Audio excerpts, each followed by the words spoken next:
अस्सलाम वालेकुम dear viewers, I am Mohammad Umar और आप देख रहे हैं चैनल सॉल्यूशन ऑफ मैथमेटिक्स। आज हम क्लास 10th एक्सरसाइज 2.3 का क्वेश्चन नंबर 1 स्टार्ट करने लगे हैं। Without solve find the sum and product of the roots of the equation. आपको कुछ इक्वेशंस दी गई हैं, उन्हें सॉल्व किए बगैर उनके रूट्स का सम और प्रोडक्ट हमने फाइंड करना है। प्रीवियस लेक्चर में हम रूट्स और कोफिशिएंट्स में रिलेशन फाइंड कर चुके हैं और फार्मूलाज फाइंड कर चुके हैं। उन्हीं फार्मूलाज की मदद से हम क्वेश्चन को सॉल्व करेंगे। क्वेश्चन को सॉल्व करने से पहले वीडियो को लाइक कर लें। हाँ जी, क्वेश्चन को सॉल्व करते हैं।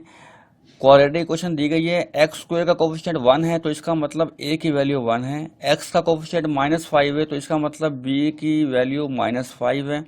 और कांस्टेंट टर्म 3 है तो इट्स मीन सी की वैल्यू 3 है।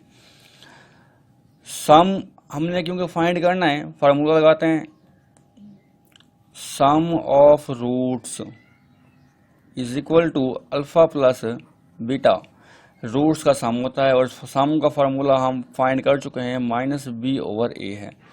तो alpha plus beta is equal to -5 की वैल्यू 1। तो alpha plus beta is equal to minus minus plus हो जाएगा और 5। तो रूट्स का सम आएगा 5। अब इसका प्रोडक्ट फाइंड कर लेते हैं।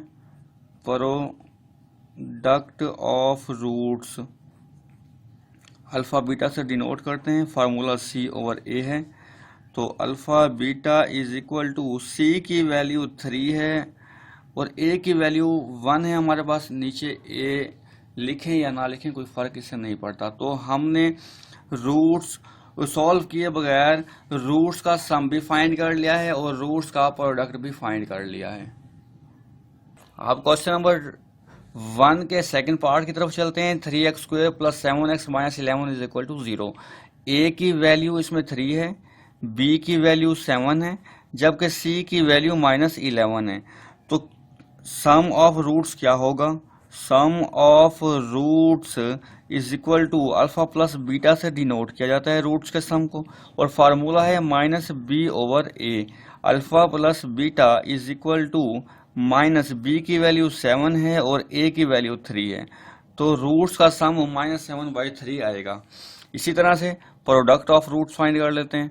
प्रोडक्ट ऑफ रूट्स, अगर रूट्स का प्रोडक्ट लिया जाए डिनोट अल्फा बीटा से करते हैं, फार्मूला c/a है।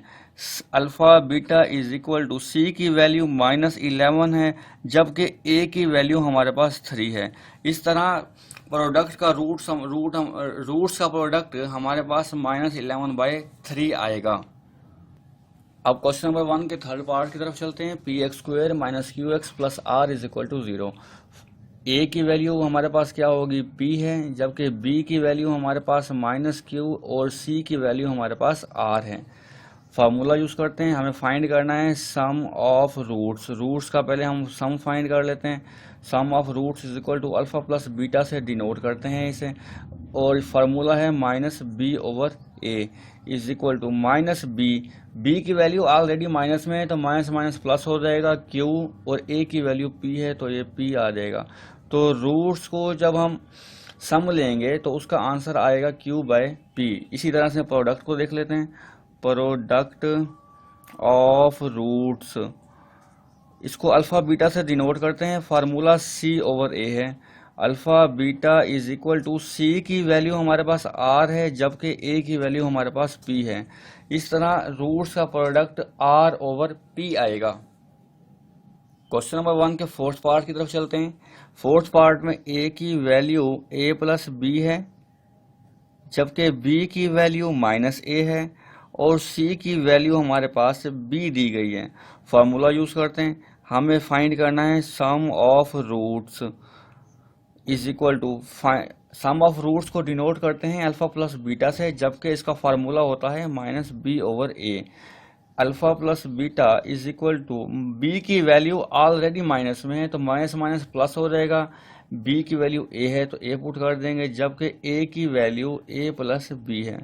तो रूट्स का जो सम होगा वो आएगा a/a + b।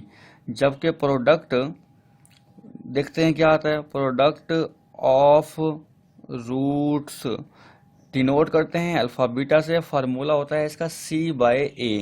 Alpha beta is equal to C की वैल्यू देखते हैं क्या है, हमारे पास B दी गई है, जबकि A की वैल्यू A प्लस B दी गई है। तो इस तरह से इस इक्वेशन का के रूट्स का प्रोडक्ट B/A प्लस B आएगा। क्वेश्चन नंबर 1 के फिफ्थ पार्ट की तरफ चलते हैं। फिफ्थ पार्ट में A की वैल्यू L प्लस M दी गई है, जबकि B की वैल्यू M प्लस N दी गई है और C की वैल्यू N माइनस L दी गई है। सम ऑफ रूट्स फाइंड करते हैं। Sum of roots is equal to, sum of roots को अल्फ़ा प्लस बीटा से डिनोट करते हैं, जबकि इसका फार्मूला हम प्रूव कर चुके हैं -B/A है। Alpha plus beta is equal to -B की वैल्यू M प्लस N है, जबकि A की वैल्यू L प्लस M होगी। ये रूट्स का सम आ जाएगा। अब प्रोडक्ट फाइंड कर लेते हैं हम इसका। प्रोडक्ट ऑफ रूट्स, रूट्स का प्रोडक्ट क्या आएगा, रूट्स के प्रोडक्ट को अल्फ़ा बीटा से डिनोट करते हैं, जबकि इसका फार्मूला C/A होता है। तो alpha plus beta is equal to C की वैल्यू N माइनस L है और A की वैल्यू हमारे पास L प्लस M है। तो इस इक्वेशन के रूट्स का प्रोडक्ट जब लिया जाएगा तो वो answer N minus L/L plus M आएगा। अब क्वेश्चन नंबर 1 के लास्ट पार्ट की तरफ चलते हैं। इससे पहले अगर आपने अभी तक हमारी वीडियो लाइक नहीं की तो लाइक कीजिए। A की वैल्यू हमें 7 दी गई है, B की वैल्यू हमें -5M दी गई है, जबकि C की वैल्यू 9N दी गई है। सम ऑफ रूट्स फाइंड कर लेते हैं। सम ऑफ रूट्स को डिनोट करते हैं हम अल्फ़ा प्लस बीटा से, जबकि इसका फार्मूला -B/A है। Alpha plus beta is equal to -B। B की वैल्यू ऑलरेडी माइनस में है तो माइनस माइनस प्लस हो जाएगा 5M, जबकि A की वैल्यू 7 है। तो हम रूट्स का जब सम किया जाएगा तो आंसर 5M/7 आएगा। इसी तरह से प्रोडक्ट फाइंड कर लेते हैं। Product of roots is equal to, product of roots को डिनोट करते हैं अल्फ़ा बीटा से। फार्मूला है इसका C/A। C की वैल्यू हमें 9N दी गई है, जबकि A की वैल्यू 7 दी गई है। तो रूट्स को जब मल्टीप्लाई किया जाएगा आपस में तो आंसर आएगा हमारे पास 9N/7।